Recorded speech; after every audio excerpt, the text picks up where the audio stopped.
So I'm back, my friends. We had some technical issues, and once again, this is Deepak Chopra on the Chopra app, and we're waiting for Alicia to join us. Alicia Keys, if you're here, send a request, and we will be with you instantly.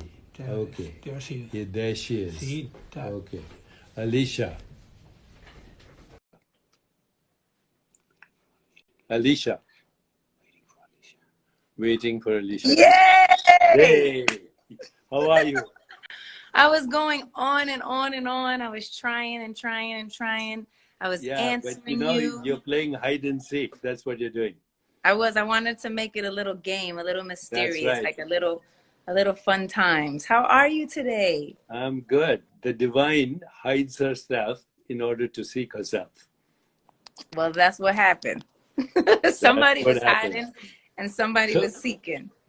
yes. So today's a big day for you. Tell us what's happening. Oh no, today's just it's just a great day because I get to speak to you, the Oh, legendary, most magnificent, and obviously we have just been connecting on a lot of different levels, and I've been a super follower and fan of yours for so long, since I was a little girl.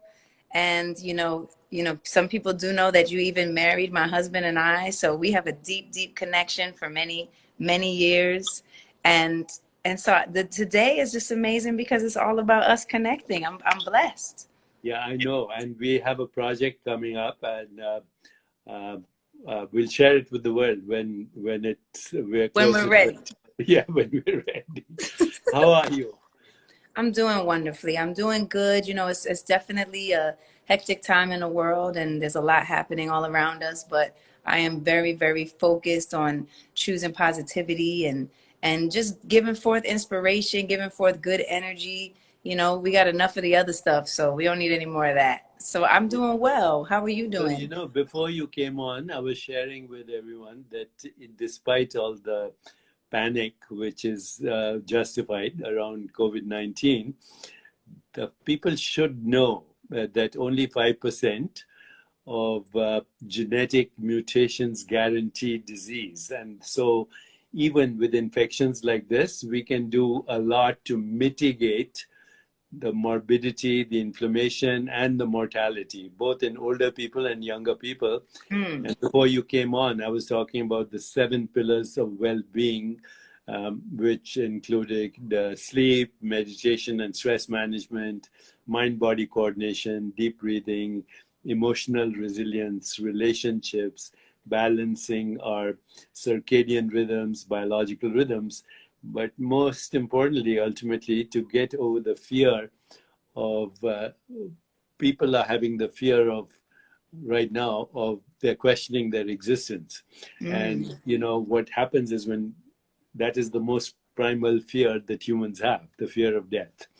And Mm. there's only one solution to the fear of death, and that is to get in touch with that part of you which is beyond death, which is beyond birth and death, which is timeless, which Mm. is not bound by space, time, and causality.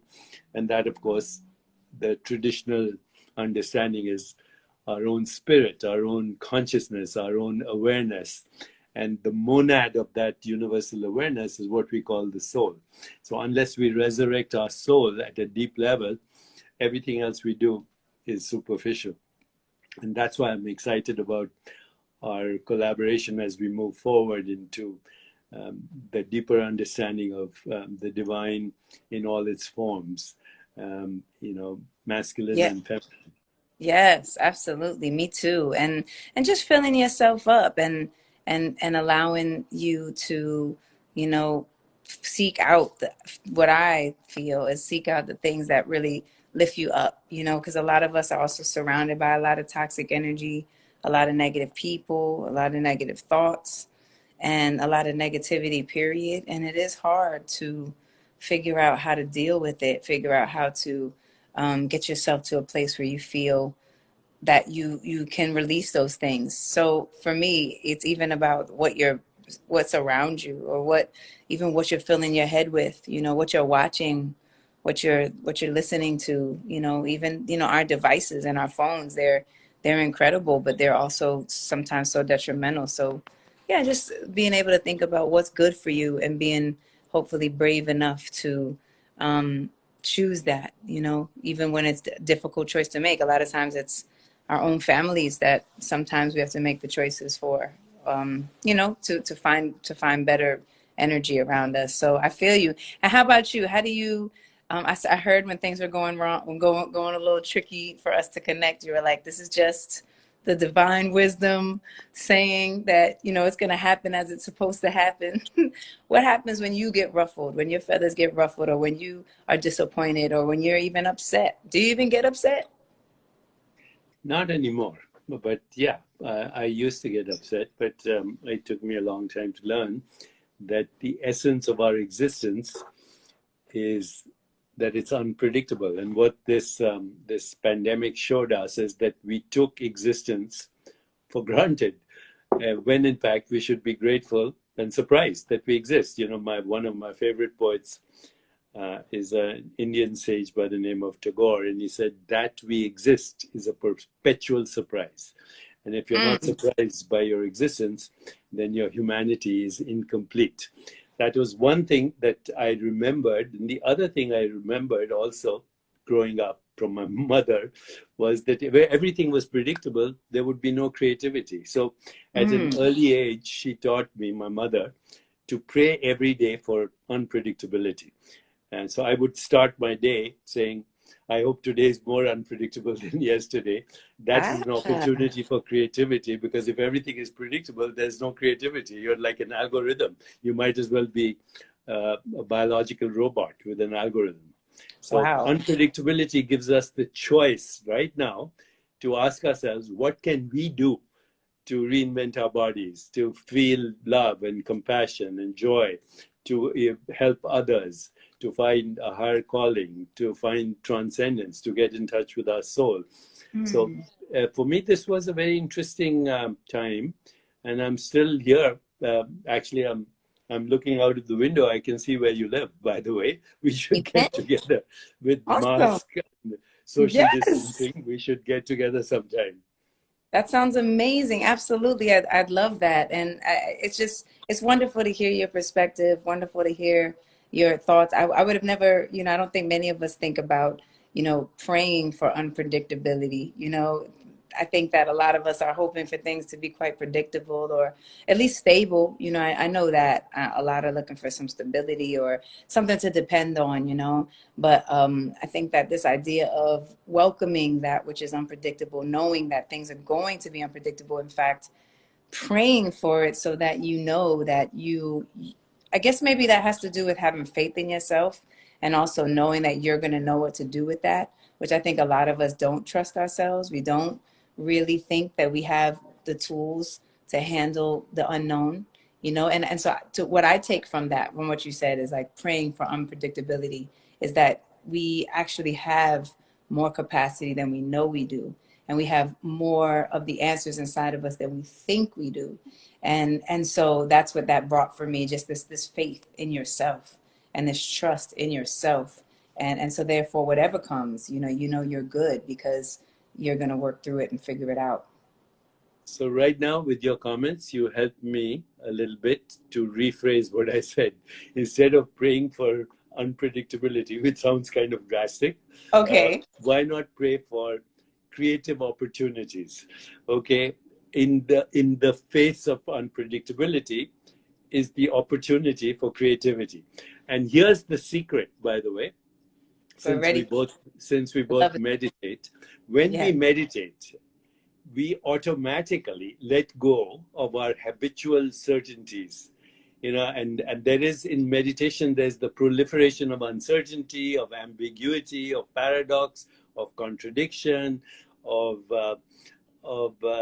basically not knowing. And that's a very good state to be, because it takes not knowing to access creativity. It takes the proliferation of uncertainty to see unlikely connections, what we call synchronicity. So over the years, when I've met people who are amazingly successful, including people like yourself, they always tell me, I say, so, you have a great talent, but so many other people have talent. You have a great expression, artistic expression, but so many other people have.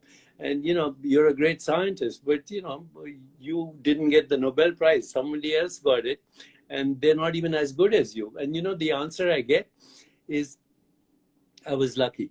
Or sometimes they say, I happened to be in the right place at the right time. Or they say there were too many synchronicities or too many meaningful coincidences. If they're religious, they say God was on my side. And of their spiritual, they say it was a state of grace. Now, they're all saying the same thing, actually. What they're saying is that the unpredictable gave me an opportunity for good luck. And good luck is nothing other than opportunity meeting preparedness. That's right. Opportunities are there all the time, but preparedness comes from going into that place of not knowing. See, this is deep. This is deep because I think, this is so cool, Deepak, because we can both say the same thing from different angles, and I love this so much. We definitely have to keep doing this for sure. But this is so deep because we all of us have opportunities every day. Every day coming forth to us is a chance, is an opportunity, is the unknown, is this potential, this thing. And to your point, being ready for that opportunity, being prepared for that opportunity, which sometimes takes quite a long time, and quite a lot of, quote unquote challenges, quote unquote failures, whatever you want to call them, which I don't believe in those words because, there is no such thing as failing. You're only learning, you're only growing, you're only becoming more close to who you actually are. And I love this idea though, that when you are prepared, when the time is right for you to be prepared for all those years that you put into, and that's why this idea of 10,000 hours, or the time that we're putting into what it is that we love, or a skill, or, that's why learning is so important, because you have to learn, you have to take, here I am. And when you do that, when the opportunity comes your way, boom, you're ready for it. And so an opportunity became, the chance that you were ready for. So I love what you're saying, and a reminder that this idea of, luck or good fortune or whatever is really up to you. It's up to how much you put in, how much time you put in, how much you work at yourself, and continue to grow and be curious and learn, and that's just, that's never ending. So it's beautiful. That's a really hopeful thought. I love it. Yeah. Well, thanks, Alicia. You can see from the all the people who are sending messages how much love they have for you, and Thank how thrilled they are and you. that we are having this conversation. And when we're ready, we'll announce our project, which is going to be fun. That's right. And Deepak also joined me at my Soul Care Lounge, which is happening on Wednesday. You're joining me. We're so excited that you're going to be there, and speaking more towards good energy and feeding yourself with the information that you need that lifts you up. That's definitely going to happen there. So I'm everybody, looking forward to the Soul Care Lounge. it's going to be so good. So at Keys Soul Care, so you can get more information and join us. And I also, just before we go, Deepak, I just want to say the world is definitely on fire in a lot of ways. But I read this book to my son that I'm actually probably going to read to y'all because it was so powerful. And it was like, what do you do with a problem? And basically it said that every problem is an opportunity to find the lesson in it and what you're supposed to bring to it and how you can grow out of it. And so as we approach the election, and a lot of places are definitely open for early voting, just encouraging everybody to use your voice, to be in your power, because don't let us be silenced. Even I see on this chat there's a lot of talk about the situation happening in Nigeria. I know that there's Yeah. a lot of things that are going on that are feeling so difficult, and there's a lot of things that do need to be changed. So continue to just be forward and use your voice and learn and grow and vote, and learn more about what's happening in Nigeria so you can participate in the change there. Learn more of what's happening here in America so you can participate in being part of the change here. Let's continue to support each other and love each other and know that we are powerful. collectively, we're more powerful than ever, and we have what we need inside of us. So don't be shy of your greatness. You know, don't be shy of your voice. It is very powerful, and we love you. So keep going and keep being strong and keep going. That's it. Alicia, that's a beautiful message, and I'm your ally. And Thank you, and I'm let's yours. let's go ahead now with this idea of being the change we want to see in the world, and let's make the world our family, because the world is our family. Oh my gosh, we love each other.